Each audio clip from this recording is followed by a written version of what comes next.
But if something were to happen to Devon Dampier and we have to turn to the backup quarterbacks, how would they fare? And Matt, as we sit here right now, I don't think it would be last year's disappointment where you only win 2 conference games. But at the same time, like, I don't feel like at all this Utah team without Devon Dampier is going to be able to be a top 4 team in this conference. Maybe Utah can get back to what they were in the 23 season where they beat everyone except for the best teams in the Pac-12 that year.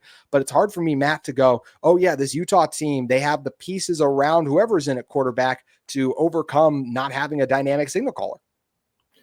Yeah, I think we learned against Texas Tech that there, and this could have been because of Dampier's injury, but I don't think, I think there's been enough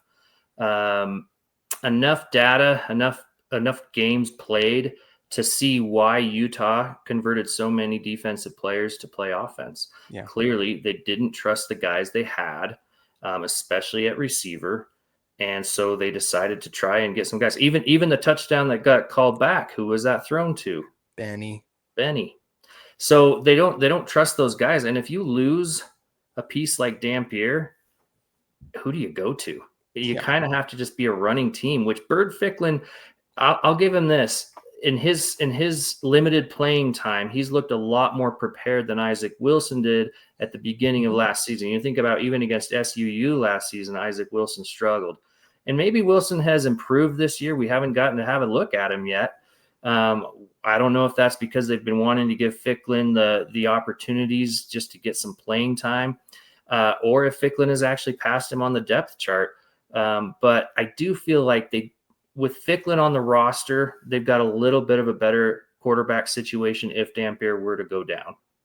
Yeah, I think then what's interesting is it just should have been Brandon Rose last year, as we saw. What some guys are just gamers, some aren't. Isaac wasn't last year. Could Isaac be this year? I think potentially. Matt, the question also is like, who would Utah trot out there? Now this whole saga with the backup quarterback's been very weird this year. A reminder: Isaac won the job according to Kyle. But then all we've seen so far this year is Byrd Ficklin. There's actually one exception that I'll talk about in a moment, but we've seen a lot of Byrd Ficklin. Witt said potentially preserving Isaac's red shirt, but I'm like, if he's your backup quarterback, I don't really think many backup quarterbacks are able to preserve their red shirt on the season. So I thought that was a very interesting comment. So what's happened as of lately would lead me to think that Byrd is the backup. The true freshman's dynamic. He's made some plays and he came in the last game when it was out of reach. But man, I go back to one thing, that game against UCLA. For those of you that remember, Dampier's helmet popped off.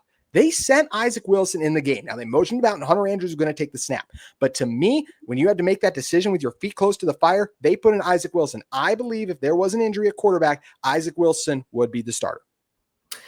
Yeah, and I think that's a good thing, actually. Isaac Wilson is a good quarterback. He really struggled last season because he wasn't prepared. But I actually think that another full season, another spring and fall and summer with the guys, he's had a lot more time in the program, and he's had that opportunity to be humbled. And I think that when you look at the talent that he had in high school, you can't say it's just going to completely be a waste just because of one difficult season. And so I think Wilson now is a red shirt. No, not a red shirt. I guess it would hopefully a red shirt sophomore. Yeah. If they can preserve that, yeah, he should be a pretty good backup. You want an experienced guy. There's a lot of quarterbacks in college football that I feel like eventually go on to be good because they got to redshirt their freshman year. Isaac should have never been thrust out there. He did not play well last year, but he should have never been in that position. There were other things wrong with that Utah offense last year. One of them also being like already Utah's more rushing touchdowns this year than last year. Like, that's crazy. That's just how much better the ground game is in 2025. But I do feel like Wilson can make that sophomore leap. And after what happened last year, I just don't feel good. And I'm not trying to hold against Byrd, but it's just a fact. Like, I don't feel good throwing a true freshman out there against P4 defenses. I know Byrd was fun against Cal Poly. Cal Poly versus the Big 12 is a wide chasm of a leap. And I feel like I'd rather have Isaac go out there. He's seen P4 football. He's had to learn an entirely new offense once again, but he took his lumps last year. He learned.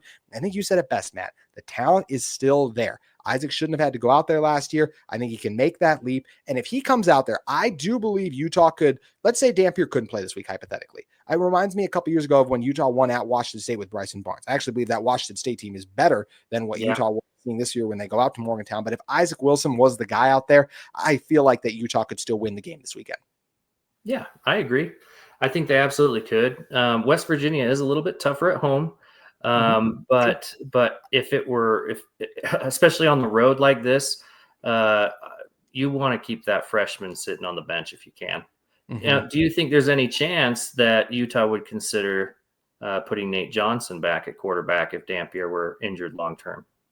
I think there's a shot because that was something I was really big on at the beginning of the year. But I also, the fact that right now it seems like they like Hunter Andrews, like just as running that wildcat more than Nate Johnson.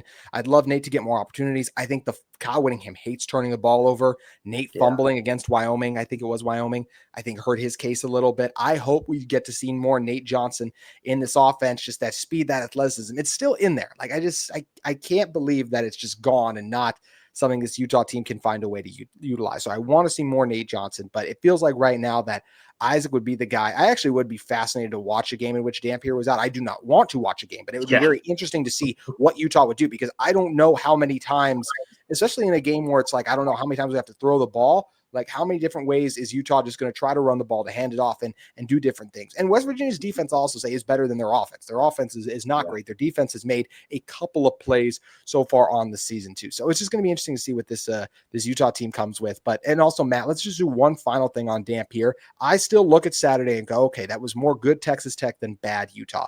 I still think Devon Dampier can be a really good Big 12 quarterback. Maybe Heisman guy, all of that. Probably not based on what happened, but also the fact that he was injured does give me hope that he can continue to ascend and hopefully become the guy that can help this Utah football team maybe get back to a Big 12 title game. Yeah, he was playing really safe in the first half of that game. And yeah, he threw 2 interceptions, but it was kind of in panic time, which you're going to see that because it's desperation, just trying to hope something will happen. And so I think he's at least being really smart with the ball. And I don't think by any means that fans should be giving up on Dampier just because of one poor performance.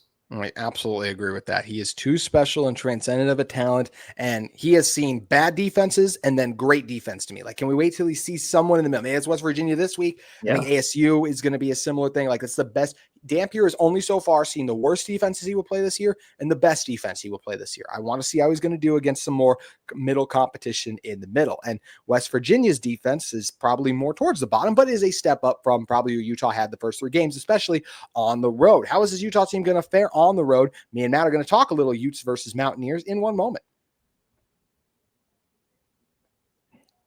Today's show brought to you by our friends at Mazda.